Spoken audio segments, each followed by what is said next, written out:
রাশমিকা মান্দানা নাম শুনেছেন? হ্যাঁ, চেহারার কাটিং এ এখন পৃথিবীতে 1 নম্বরে আছে। এই মহিলার দিকে একটু আল্লাহর নাম নিয়ে তাকাবেন। মূলত আমির হামজার সেই বক্তব্যটি খণ্ডিতভাবে প্রচার করা হয়। পুরো বক্তব্য বিশ্লেষণ করলে দেখা যায় তিনি নারীদের পর্দার গুরুত্ব বোঝানোর জন্যই এই উক্তিটি করেছিলেন, যেখানে তিনি বলেছেন সৌন্দর্য যদি প্রদর্শনের বিষয় হতো তাহলে পৃথিবীর সবথেকে শ্রেষ্ঠ সুন্দরী ছিলেন আদিমাতা হাওয়া আলাইহিস সালাম, কিন্তু তিনি তার সৌন্দর্য প্রদর্শন করেননি। দেখেন তো কি সুন্দর করে আল্লাহ তারে বানিয়েছে। এর চাইতে তাহলে শতগুণে সুন্দরী ছিল আমাদের আদি মাতা হযরতে হাওয়া আলাইহিস সালাম। কি বানিয়েছিলেন আল্লাহ তাকে।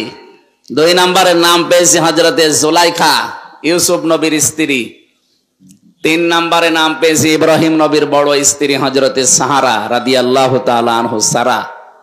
4 নম্বরে আমাদের নবী মুহাম্মদ রাসূলুল্লাহর ছোট মেয়ে হযরতে ফাতিমাতুজ জোহরা রাদিয়াল্লাহু তাআলা আনহা। রেকর্ড হচ্ছে, কালকে ছড়াবে। যারা উল্টাপাল্টা এতদিন ছড়িয়েছেন, ভালোটা ছড়ান এবার। আপনি এই যে কাটসাট করে বক্তব্যগুলো যখন ছাড়েন, আপনি হয়তো মারা যাবেন।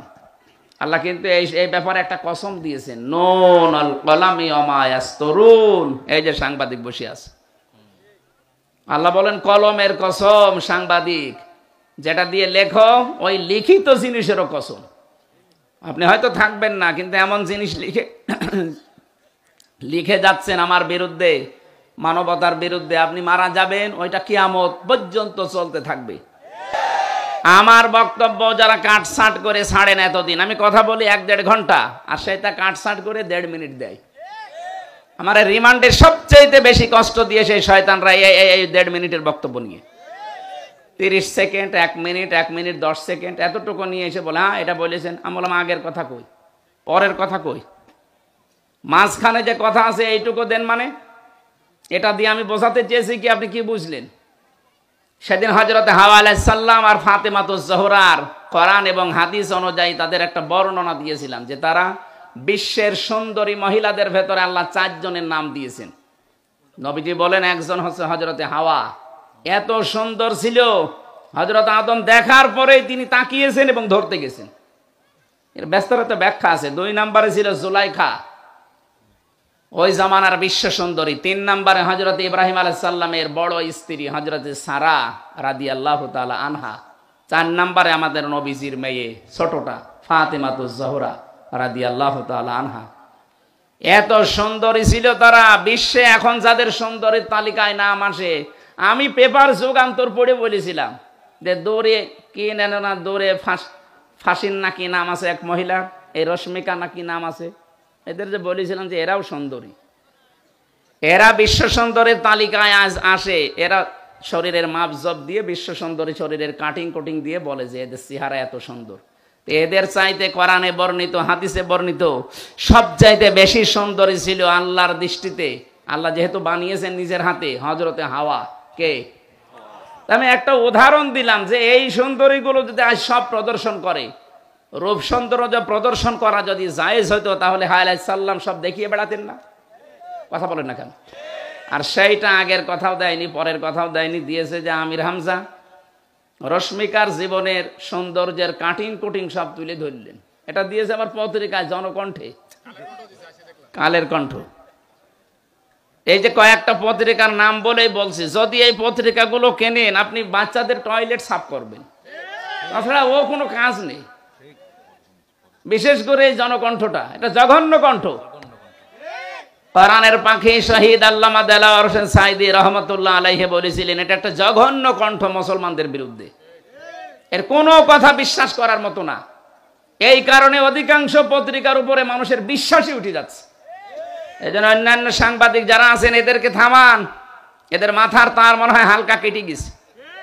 তাছাড়া কোন কারণে এটা লিখবে বলেন তো? এদের রেকর্ড হচ্ছে, কালকে ছড়াবে। যারা উল্টাপাল্টা এতদিন ছড়িয়েছেন, ভালোটা ছড়ান এবার। একটা মানুষের উপরে আন্দাজে এক দোষ চাপিয়ে দেন, যদি সেই লোকটা আসলে ওই দোষ না করে, আমি ওই দোষ ওরে আমি চিনি, ওই শয়তান রে।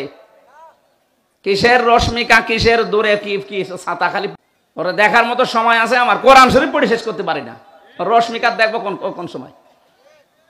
আর ওরা উল্টা পাল্টা লাগিয়ে আমারে কালার করছেন। ওমা ইয়াকসিব খতিয়াতান আও ইসমান সুম্মা ইয়ারমি বিহি বারিয়ান ফাকাদ ইহতামালা বুহতানা ওয়া ইসমাম মুবিনা। সূরা নিসা 112 নম্বর আয়াত। দুনিয়াতে কেউ যদি নিজে অন্যায় করে আর অন্যায়টা একটা ভালো মানুষের মাথার উপরে চাপিয়ে দেয়, আল্লাহ বলেন যেন প্রকাশ্য পাপের বোঝা বহন করে নিয়ে বেড়াচ্ছে।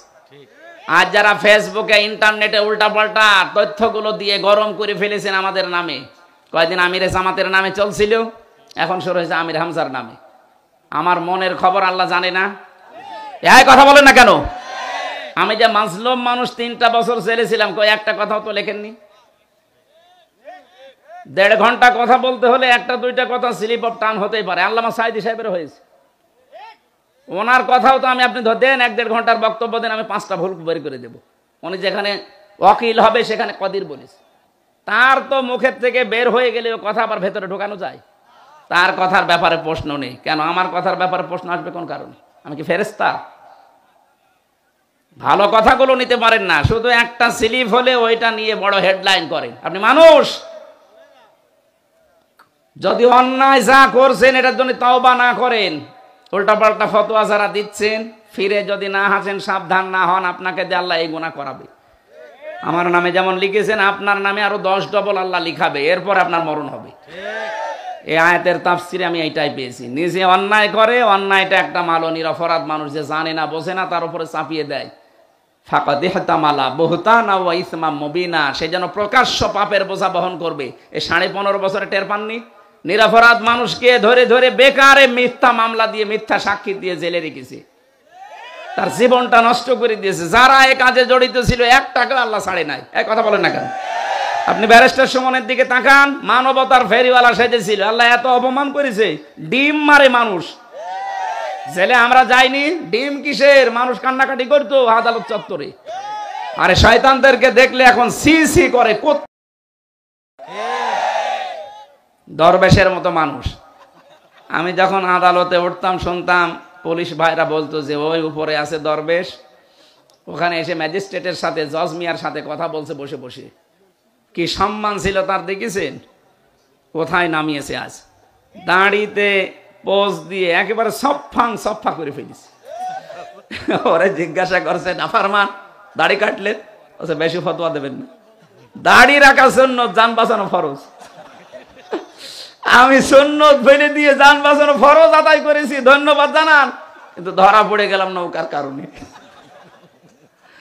আল্লাহ অপমান করবেই যারা মানুষের উপরে বিনা কারণে 15.5 বছর অত্যাচার করেছে। না, আপনাকে আমি একটা বুদ্ধি দিতে পারি, আপনার মাপ আছে, তাছাড়া আপনি জীবনেও মাপ পাবেন না।